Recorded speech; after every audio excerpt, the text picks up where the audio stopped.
আগামী ফেব্রুয়ারিতে নির্বাচন হবে কিনা তা নিয়ে অনেকের সন্দেহ আছে, আমারও আছে। এর মধ্যে নাসিরউদ্দিন পাটোয়ারি তো ঘোষণায় দিছে যে ফেব্রুয়ারিতে নির্বাচন হবেই না।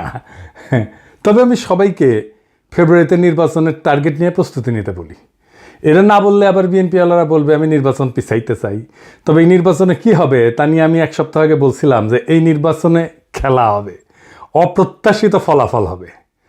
এডিটর সাহেব এনার দেখা দেন, নাহলে ব্যাক ফাপড় নিতেছি। উনি আশায় আছেন একটা ভালো নির্বাচন দিতে পারবেন, দিতে পারলে ভালো, তবে আমি খুব ভরসা পাইতেছি না। তবে এই নির্বাচনে খেলা হবে, অপ্রত্যাশিত ফলাফল হবে, আমি আগেই বলে রাখতেছি। দেখেছেন? আর আল্লাহর কি কাম, এটা নতুন জরিপ আসিছে। আসেন আমরা আগে সেই জরিপের ফলাফলটা দেখে আসি। 12% মানুষ বিএনপিকে ভোট দিবি বলিছে, 10.4% মানুষ জামাতে ইসলামীকে ভোট দেবে বলিছে, মানে 10.5% মানুষ। 7.3% মানুষ আওয়ামী লীগকে ভোট দেবে বলিছে, এবং 2.8% মানুষ, মানে প্রায় 3%-এর মতো মানুষ এনসিপিকে ভোট দিবে। তবে কাকে ভোট দিবে এ বিষয়ে এখনো সিদ্ধান্ত নেয়নি 48%-এর বেশি মানুষ। অন্যদিকে জরিপে কাকে ভোট দিতে চায় তা বলতে রাজি হয়নি 14.4% মানুষ। এটা BRAC institute of governance and development BIGDর একটা জরিপ। 8 মাস আগে গত অক্টোবর মাসে একই প্রশ্ন করা হয়েছিল এবং এরাই এই স্টাডিটা করছিল। সেখানে 16.30% মানুষ বিএনপিকে ভোট দিতে চেয়েছিল। এইটা স্যার গতবার আর এইবারেরটা একটু পাশাপাশি দেখেন, তাহলে বুঝবে যে কেমন কমিছে। 11.30% মানুষ জামাতকে ভোট দিতে চাইছিল এবং 2% মানুষ এনসিপিকে ভোট দিতে চাইছিল। তার মানে জরিপ অনুযায়ী 8 মাস পরে বিএনপি এবং জামাতের ভোট কমিছে, এনসিপির সামান্য কিছু বাড়িছে। তবে 62% মানুষ এই রাজনৈতিক দলগুলোকে ভোট দেবে না, তাই না? কারণ তারা হয় বলতে রাজি হয়নি, অথবা তারা এখনো সিদ্ধান্ত নেয়নি। এরা এই 1 বছরে তাদের উপর থেকে আগের সমর্থন সরাই ফেলছে, আরও ফেলবে। বিএনপির জনসমর্থন, দলের জনসমর্থন 26.32% কমিছে। হে প্রভু হরিরাম কৃষ্ণ জগন্নাথ প্রেমানন্দী, ইয়া ক্যা হুয়া? এডিটর সাহেব অরিজিনালটা শুনে দেন একটু। हे प्रभु हे हरि राम कृष्ण जगन्नाथ प्रेमानंदी, ये क्या हुआ? गलाव में पानी आ गया, गामछा भी खुल गया मेरा, लेंटी ये देखिए। হ্যাঁ, সাপ্রি ইনস্টিটিউট অফ ক্রিটিক্যাল থিঙ্কিং এর হোয়াটসঅ্যাপ শাখার গলা পর্যন্ত পানি আগা। বিএনপিকে জিততে পারবে, তারা মনে করতেছে পারবে, কারণ আওয়ামী লীগের এই 7.3% ভোট তারা নিবে। কিভাবে তারা এটা নিবে, কৌশল কি? আসেন সেটা একটু বুঝে দেখি। তারা তাদের নেতাদের একটা অংশকে মুজিব, ধানমন্ডি, 32 নম্বর আওয়ামী লীগ নিষিদ্ধ করা প্রশ্নে আওয়ামী লীগের যে বয়ান সেটা ফেরি করার কাজে নামাই দিছে। আমরা জানি এই যে শেখ রুমিনুর রহমান, ফজা পাগলা, হাবিবুর রহমান হাবিব, এরা তো কেন্দ্রীয় পর্যায়ে, এমনকি জেলা পর্যায়ে, উপজেলা পর্যায়ে পর্যন্ত আওয়ামী লীগের ভোটার, বিশেষ করে হিন্দু সম্প্রদায়ের কাছে তারা একই বয়ান ফেরি করিচ্ছে। শুনেন, এটা বগুড়ার শাহ আলম সাহেব করছে। কিন্তু সংগঠন হিসেবে আওয়ামী লীগ নিষিদ্ধ চাই না। অথচ আজকে যারা বেহেশতের টিকিট দিতে চায়, জামাতের মধ্যে একটি নতুন সংগঠন করেছে হিন্দু জামাত, এটা কখনো সম্ভব? তারা এবং নতুন একটি রাজনৈতিক দল মিলে 3 দিনের ভুয়া আন্দোলন করে স্বাধীনতার নেতৃত্বকারী একটি রাজনৈতিক দল, বাংলাদেশের সবচেয়ে পুরনো একটি রাজনৈতিক দল, সেই দলকে বাংলাদেশে নিষিদ্ধ করেছে, যেটা রাজনৈতিক ভাবে সঠিক সিদ্ধান্ত হয়েছে বলে আমি বিএনপির একজন কর্মী হিসেবে মনে করি না।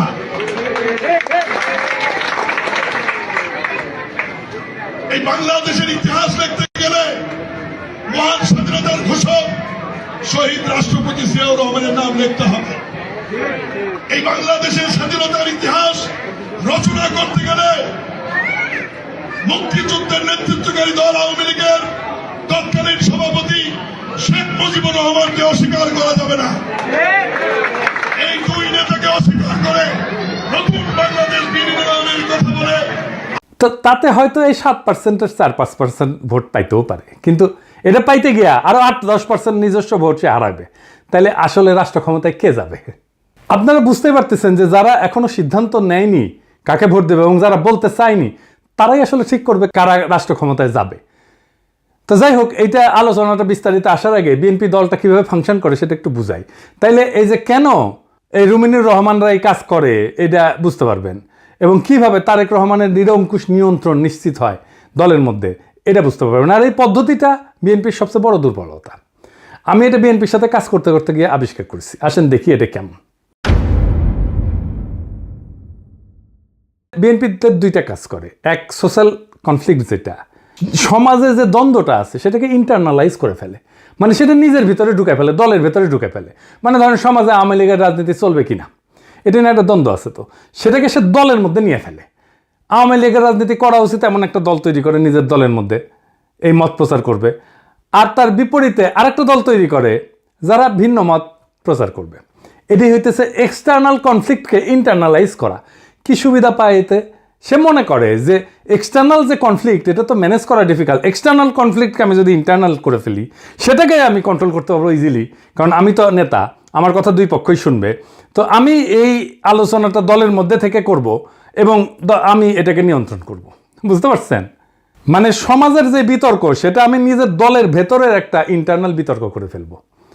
দলের ভেতরে যদি আমি ইন্টারনাল, সমাজ তো আমার কথা শুনে না, তো দলের ভেতরে যদি আমি ইন্টারনাল কনফ্লিক্টটা নিয়ে আসি তাহলে দলের লোক সবগুলো আমার কথা শুনতে বাধ্য হবে। আর একটা বিষয় হইতেছে যে এরা একজনকে আরেকজনের পিছিয়ে লাগিয়ে দেয়। এই যে কনফ্লিক্টটা দলের ভেতরে নাই সেটা তৈরি করে।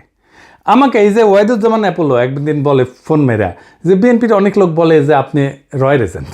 হ্যাঁ, তার মানে কি বুঝেছেন? তো তার মানে এটাই যে শুনে হয় আমি বিব্রত হব বা সংকুচিত হব বা ভয় পাবো, এবং আমি একটা আশ্রয় খুঁজবো, এবং আমাকে এমন একটা মহাশক্তির কাছে পাঠাবে যে আমাকে আশ্রয় দেবে, অথবা সেই আশ্রয় দেবে। তার মানে বুঝেছেন তো? বা সেই বলবে আরে ব্যাপার না, আমি দেখতেছি, আমার উপরে ছেড়ে দেন। হ্যাঁ, তো সে তার দলের লোকদের উপর আনুগত্যটা কেনে, তারা এটা চাপে ফেলে ভয় দেখায় আনুগত্য আদায় করে। এটা বিএনপির কৌশল। যাই হোক, এই যে এক্সটার্নাল কনফ্লিক্টটাকে ইন্টারনালাইজ করে ফেলা, এটা তার নির্বাচনে আওয়ামী লীগের ভোট টানার একটা কৌশল। তো যাই হোক, এখন এই যে নির্বাচনী জরিপ, এটার প্র্যাকটিক্যাল ফলাফলটা কি? প্রথম ফল হইতেছে বিএনপি আগামী সরকার গঠন করতে পারছে কিনা এটা বিরাট সন্দেহের মধ্যে পড়ে গেল। ধরেন এনসিপি আর জামাত ঐক্য হইল, ওইদিকে বিএনপি নিজের ভোটের সাথে আওয়ামী লীগের ভোট আর জাপার ভোট মিলে একটা হাড্ডাহাড্ডি লড়াই হইল। তাও কি বিএনপি বা এনসিপি জামাত ক্ষমতা আসতে পারতেছে?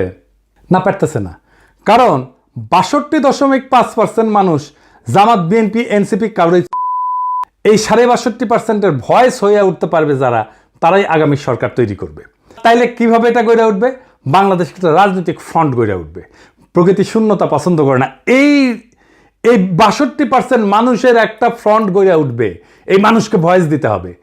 এই ফ্রন্ট দেশের নির্বাচনে জিতে আসবে। কিভাবে? ধরেন কয়েকটা ব্রড ইস্যুতে যদি একটা ঐক্য হয়। 1 নাম্বার, বাংলাদেশে ভারতীয় আধিপত্যবাদের অবসান হবে। 2 নাম্বার, স্বাধীনতা, সার্বভৌমত্ব, জাতীয় মর্যাদা এবং আঞ্চলিক অখণ্ডতা অক্ষুণ্ণ রাখতে হবে। 3 নাম্বার, আওয়ামী ফ্যাসিবাদের চিরস্থায়ী অবসান ঘটাইতে হবে। 4 নাম্বার, একটা ইনসাফ ও সাম্যের বাংলাদেশ বানাইতে হবে। তো এই ইস্যু নিয়ে যদি ফ্রন্ট হয় তাহলে এই 62.5% সেই ফ্রন্টের সাপোর্টার হয়ে যাবে। এন্ড কইতে পারেন এমন কোনো ফিগার আছে যে এই ফ্রন্টের নেতৃত্ব দিতে পারবে? আছে, অনেকেই আছে। আমি আজ একজনের নাম বলবো, মাহমুদুর রহমান। উনি এই ফ্রন্টের নেতৃত্ব যদি দেন সবাই ওনার পাশে এসে দাঁড়াবে। ইলিয়াস কনক, পিনাকির কথা বাদই দেন, এরা মাহমুদ ভাই আওয়াজ দিলে ঝাঁপে পড়বি। এর বাইরে হেফাজত, ইনকিলাব মঞ্চ, আপ বাংলাদেশ, এবি পার্টি, ইসলামী শাসনতন্ত্র আন্দোলন, এরা সবাই এসে দাঁড়াবে। এটাই হয়ে উঠবে রাজনীতির মেইন স্ট্রিম। এনসিপি আর জামাতের কোনো অপশন থাকবে না এই ফ্রন্টে জয়েন না কইরা। বিএনপিও আসতে পারে এই ফ্রন্টে, স্বাগত জানাই আমরা। এই ইস্যুতে ঐক্য হইলে ওয়াই নট, কিন্তু সিট যা দেব মাইনা নিতে হবে। এই ফ্রন্ট মানে বিএনপির বিরুদ্ধে যাওয়া না, কিন্তু বিএনপির বিরোধিতা করাও না, বরং অ্যান্টি ফ্যাসিস্ট, অ্যান্টি ইন্ডিয়া সমস্ত শক্তিকে একটা কমন গ্রাউন্ডে নিয়ে আসা। আমি তো চাই বিএনপির আলতাফ হোসেন চৌধুরী ভাই উনি জিতে আসেন, ইয়াংদের মধ্যে শহীদুদ্দিন চৌধুরী এনে জিতে আসুক, আমি এটা চাই। কিন্তু রুমিন ফারহানা হারুক, হাবিবুর রহমান হাবিব হারুক, ফজা পাগলা হারুক। আমি যদি ইলেকশনের আগে দেশে যেতে পারি, আমি আলতাফ ভাইয়ের এলাকায় গিয়ে ক্যাম্পেইন করে দিয়ে আসবো, যেন উনি যেতে ধানের শীষের ক্যাম্পেইন করে দিয়ে আসবো। আমার ক্যাম্পেইনের দরকার নাই ওনার জেতার জন্য, উনি এমনি জিতবেন, কিন্তু আমি যাব আমার নিজের মনের শান্তির জন্য যাব, যে আমি আলতাফ ভাইয়ের ইলেকশনে কিছু কাজ করেছিলাম। তো এই যে ফ্রন্ট, এর ফ্রন্টের সুবিধা কি হবে? এই ফ্রন্টে রাজনৈতিক দলের মাতবরি থাকবে না। রাজনৈতিক দলগুলোকে কিন্তু দেশের মানুষ পছন্দ করে না, বিশ্বাসও করে না। সেজন্য রাজনৈতিক দল অ্যান্টি হাসিনা লড়াইয়ের নেতৃত্ব দিতে পারেনি। এটা মাইনে নিতে হবে সবাইকে। এই ফ্রন্ট 2024-এর বিপ্লব যারা করছে সেই রকম একটা জনগণের ফ্রন্ট হইয়া উঠবে। রাজনৈতিক দল যা খুশি তাই করতে পারবে না। এনসিপির বালখিল্যতা, জামাতের রাজনৈতিক ভুল, অন্য ছোট দলের ন্যাশনাল ইম্প্যাক্ট তৈরি করার অক্ষমতা সব দূর হয়ে যাবে। এক নতুন আশায় দেশবাসী বুক বাঁধবে, সারা দেশে এক নতুন আশার সঞ্চার হবে। আমরা কলা গাছ যদি দাঁড় করাই দিই, বেশিরভাগ আসনে তারা জিতে আসবে। আমরা বিএনপির ট্রু ন্যাশনালিস্ট নেতাদের আসনে কোনো প্রার্থী দেব না। আমাদের মার্কা হবে বাম্বু। বাম্বুর দাবরা নিতে দেশকে আবার সঠিক রাস্তায় নিয়ে আসবো। এই 62% থেকে বাংলাদেশের আগামীর রাজনীতি উত্থিত হবে। এখন প্রশ্ন হচ্ছে, মাহমুদ ভাই কি রাজনীতিতে এভাবে আসতে রাজি হবেন? না, হবেন না। ওনারা যারা চেনেন তারা জানেন উনি হবেন না। এই ভিডিও দেখার পরে উনি আমার ফোন দিয়ে ঝাড়ি দিবেন, বলবেন এসব কি পাগলামি শুরু করিস, আমি আমার দেশ নিয়ে আসছি, আমার বয়স হয়েছে। তো যাই হোক, উনি যাই বলুক। সক্রেটিস বলছিলেন সেই নেতাই শ্রেষ্ঠ নেতা যে অনিচ্ছুক নেতা। মাহমুদ ভাই অনিচ্ছুক নেতা, তাই উনার বাংলাদেশের সেরা নেতা হওয়া সম্ভব। এইটারে বলে সিনাটাস আর্কিটাইপ। কঠিন লাগিচ্ছে হ্যাঁ কথাটা শুনে, টার্মটা শুনে, কিন্তু এটা খুব মজার ইতিহাস আছে। আসেন শুনি। উনার নাম ছিল লুসিয়াস কুইন্টিয়াস সিনসিনাটাস। 458 খ্রিস্টপূর্বাব্দে একজন রোমান সম্রাট ছিলেন তিনি। এই গল্পটা শুরু হয় একটা গভীর সংকট দিয়ে। রোমান সেনাবাহিনী কনসাল মিনুসিয়াসের অধীনে প্রতিবেশী উপজাতি ইকুইদের দ্বারা অবরুদ্ধ হয়ে পড়ে এবং ধ্বংসের মুখোমুখি হয়। রোম শহর আতঙ্কিত হইয়া যায়। এই চরম মুহূর্তে সিনেট মরিয়া হইয়া, উনি প্রাক্তন সেনাপতি ছিলেন সিনসিনাটাস, ওনাকে সম্রাট হিসাবে নিয়োগের পক্ষে ভোট দেয়। উনি তখন অবসর জীবনযাপন করেছিলেন এবং কৃষিকাজ করেছিলেন। সিনেটের একটা প্রতিনিধি দল তার ছোট খামারে পৌঁছায়, সেখানে তাকে তার জমিতে লাঙল চাষ করতেছে দেখে। দেশের ডাকে সাড়া দিয়ে সিনসিনাটাস একটা নতুন সেনাবাহিনী গঠন করে এবং অসাধারণ সামরিক অভিযানে একদিনের মধ্যে ইকুইদেরকে পরাজিত কইরা অবরুদ্ধ রোমান বাহিনীকে উদ্ধার করে রোম শহরকে রক্ষা করে। 6 মাসের জন্য ওনাকে সম্রাট বানানো হয়েছিল, কিন্তু 15 দিন বা 16 দিন পরে উনি ক্ষমতা চাইরা আবার চলে যান, ওনার ক্ষেতের মাঠে চলে যান কৃষিকাজ করতে। জর্জ ওয়াশিংটনের হিস্ট্রিও কিন্তু এইরকম। উনিও কৃষিকাজ করতে চলে গেছিলেন, ওনাকে ধৈর্য এনে প্রেসিডেন্ট বানানো হয়েছে। জিন্না 1930 সালে হতাশ হয়ে কংগ্রেস রাজনীতি ছেড়ে দিয়ে লন্ডনে যে ওকালতি প্র্যাকটিস করেছিলেন, প্রচুর ভালো প্র্যাকটিস করেছিলেন, কিন্তু খুব পসার হয়েছিল, জমজমাট প্র্যাকটিস, বিলাসবহুল জীবন ছিল। ওনারা ধৈর্য এনে মুসলিম লীগের নেতা বানানো হয়েছে, আর ভারতবর্ষের ইতিহাস বদলাই গেছে। এই যে আমাদের হাসান সৈয়দ সোহরাওয়ার্দী, তারও কিন্তু এরকম কাহিনী আছে। ওনার বোন বেগম শায়েস্তা ইকরামুল্লাহ সোহরাওয়ার্দীর লেখা জীবনীতে আছে। 1933 সালে সোহরাওয়ার্দী সিদ্ধান্ত নিল আর রাজনীতি করবেন না। ট্রেনে করে ভাইয়ের সাথে বোম্বে থেকে কলকাতা ফিরতেছিলেন। প্রোগ্রাম ছিল স্টেশনে নেমে বাসায় ফিরে রেস্ট নেবেন এবং ঘর সংসার করবেন। তো ওনার বড় ভাই ওনাকে ট্রেনে প্রতিজ্ঞা করাইছে আর কখনো রাজনীতি করবা না। উনিও বলছেন আর করবো না ভাই।